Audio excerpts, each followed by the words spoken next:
जनतेसाठी सदैव तत्पर असलेले अपक्ष उमेदवार ॲडव्होकेट दिनकर मोहन घोरपडे यांची नगरपंचायत चौकामध्ये जाहीर प्रचार सभा संपन्न। यावेळी नेवासा वकील बार असोसिएशनचे अनेक विधितज्ञ वकील उपस्थित होते। यावेळी ॲडव्होकेट संदीप शिंदे यांनी सहकारी वकील तसेच अपक्ष उमेदवार ॲडव्होकेट दिनकर घोरपडे यांना शुभेच्छा दिल्या। यावेळी ॲडव्होकेट दिनकर घोरपडे बोलताना म्हणाले की नेवासा शहरातील अनेक विकास कामासाठी मी ही उमेदवारी करत आहे। नेवासा शहरातील नागरिकांच्या अडीअडचणी सोडवण्यासाठी मी या उमेदवारीच्या माध्यमातून निवडणूक लढवत आहे, असे त्यांनी यावेळी बोलताना सांगितले। तसेच या ठिकाणी शॉपिंग कॉम्प्लेक्स तसेच ज्यापर्यंतचे दुकानांचे आग लागून नुकसान झाले आहे त्यांना न्याय देण्याचे काम माझ्या पुढील काळामध्ये करणार असल्याचे आश्वासनही त्यांनी दिले। एक कोणाच्या गर्दी असते त्याला मतदान देणार असते, म्हणजे त्यांना स्वतःचं मतच नसतं। मत कोणाचं असतं, गर्दी कोणा मागे आहे त्याला मत द्यायचं, म्हणजे ते झाले। जो प्रामाणिक माणूस आहे त्याला मतदान द्यायचं, तो निवडून येऊ नाही येऊ, पण माझं मत ज्याला माझ्या आवडीच्या माणसाला द्यायचं। तर असे जे मतदार आहेत तर तेच खरे मतदार असतात आणि ते पैशाचं मतदान करतात। तुम्हाला जो पैसा वाटतो ना तर तो तुमच्या त्याच्यातून पैसा काढण्यासाठी तुमचं काम करण्यासाठी नसतो। तो जो पैसा वाटतो मत घेतो तर तो तुमच्या कोणतेही काम करायचं त्याचा भ्रष्टाचार केल्याशिवाय राहत नाही आणि तो तुमच्या इलेक्शनमध्ये तुमचे पैसे वाटतो, तुमचं काम करत नाही तो। तर त्याच्यामुळं जो प्रामाणिक माणूस आहे असा दिनकरराव, तर यांचं जे चिन्ह आहे कॅश व्हीलर त्याच्यावर आपण बटन दाबून जास्तीत जास्त मतांनी निवडून द्यावा। गावचा विकास करणार। आता या बंधूंचं दुकान झालं त्यांना बी आपल्याला मदत करता येणार। गावात काही अडचणी आल्या त्या सगळ्या समस्या सोडवण्याचं काम मी करतो। त्यामुळं मला गॅस टाकीत याची नाव शिक्का मारू, शिक्का म्हणा आता शिक्का नाहीये, बटन दाबून मला भरघोस मताने निवडून द्या। तुमचा आशीर्वाद वाया जाणार नाही, तुमचं मत वाया जाणार नाही। फक्त काय 2 तारीख एकच तुम्हाला एकाच दिवस काम करायचं। मी पूर्ण 5 वर्ष चांगलं काम करून टाकी याची ग्वाही देऊन मी सदर इलेक्शनला उभा राहिलेले आहे, तर मला मतदान द्यावं याची विनंती मी सगळ्यांना करतो। जरी लोक पुढे नसले येत नसेल तरी त्यांनी आपल्या मित्राला सांगा, तुम्हीच आपल्या मित्रांना सांगा आणि पाहुण्या रावळ्याला सांगा व घोरपडे वकील चांगला व्यक्ती आहे, चांगलं काम करीन, तुम्ही याला निवडून आणा।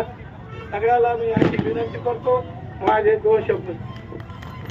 यावेळी नेवासा शहरातील महिला, नागरिक तसेच युवक तसेच वकील बार असोसिएशनचे सदस्य मोठ्या संख्येने सभेला उपस्थित होते। तसेच त्यांचे चिरंजीव सागर घोरपडे हे बोलताना म्हणाले, म्हणजे मुनिराज मंदिर ज्या नेवाशामध्ये अमृत वाटलं गेलं त्या नेवाशामध्ये महिने पाणी येत नाही।